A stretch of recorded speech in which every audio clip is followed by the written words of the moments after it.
আসসালামু আলাইকুম প্রিয় দর্শক। আজকের পর্বে থাকছে ৬ মাস থেকে ১৫ মাস বয়সী বাচ্চাদের জন্য খুবই মজাদার, স্বাস্থ্যকর এবং সহজে একটি সুজির রেসিপি।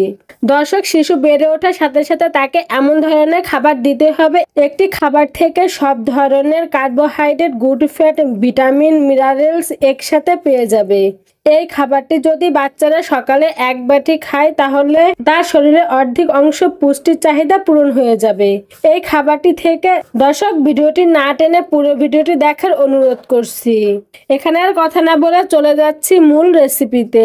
প্রথমে নিয়ে নিচ্ছি একটি আপেল। এখন একটি ছুরির সাহায্যে আপেলটাকে কেটে অর্ধেকটা নিয়ে নিচ্ছি। এখন আপেলটাকে ছোট ছোট টুকরো করে কেটে নিচ্ছি। এখানে আমি আপেলের খোসা সহ নিচ্ছি, কারণ আপেলের খোসায়ও কিন্তু আলাদা একটি পুষ্টি রয়েছে, যেটা আমাদের বাচ্চাদের জন্য খুব উপকারী। এরপর আরো দিয়ে দিচ্ছি ছোট সাইজের একটি কলা।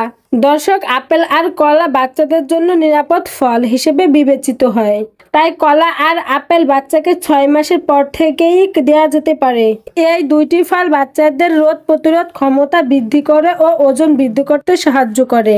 তারপর হচ্ছে একটি ব্লেন্ডারে দিয়ে এটিকে ব্লেন্ড করে নিচ্ছি। এখন কিন্তু দেখুন এরকম মিহিন হয়ে গেছে। এখন একটা প্যানের মধ্যে নিয়ে নিচ্ছি পরিমাণ মতন সুজি। আমি এখানে দোকানের কেনা সুজিটা ব্যবহার করছি। আপনারা আপনাদের বাচ্চাকে যে সুজিটি খাওয়াতে চাচ্ছেন সেটি এখানে নিয়ে নেবেন। তারপর দিয়ে দিচ্ছি পরিমাণ মতন পানি। এখন একটু নেড়ে চেড়ে চলে আসলাম চুলায়। চুলার আঁচ মিডিয়াম আঁচে রেখে এটিকে ঘন ঘন নেড়ে চেড়ে রান্না করতে হবে।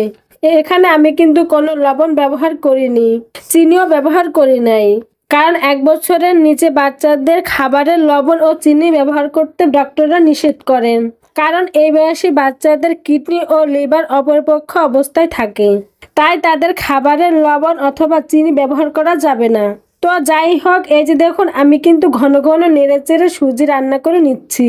সুজিটা যখন চুলা থেকে নামাবেন ঠিক তার আগ মুহূর্তে আমরা যে কলা আর আপেলের পিউরি তৈরি করে রেখেছিলাম সেটি দিয়ে দিব। এখন একটু নেড়ে চেড়ে মিশিয়ে নিব। দর্শক, খাবারটির মধ্যে যে কলা এবং আপেলের পিউরি ব্যবহার করছি, খাবারটি ন্যাচারাল উপায়ে মিষ্টি হয়ে গেছে।